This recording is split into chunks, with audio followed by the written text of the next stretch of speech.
लांबून लांबून पाहुणे येतात. आमच्या इथे आमच्या मातीला पाय लागतात, शेती फिरतात.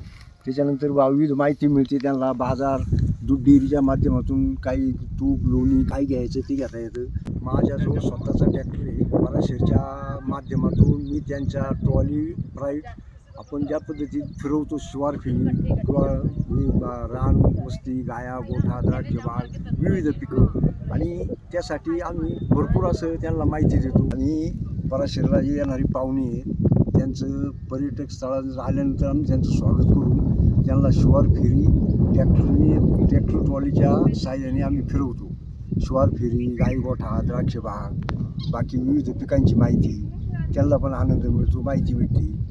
परत आता पावसाळा आहे, पावसाळ्याच्या धरणाने पाणी, आत्ता आम्ही या स्पॉटला उभा आहे, इथं धरण आहे. आणि अशा पद्धतीत आम्ही त्यांना फिरून 1 तास 2 तास 3 तास असं फिरवून बरोबर आम्ही त्या पद्धतीत त्यांची मौज मजा आणि त्यांचे समाधान वाटतं, ते आनंद व्यक्त करतात.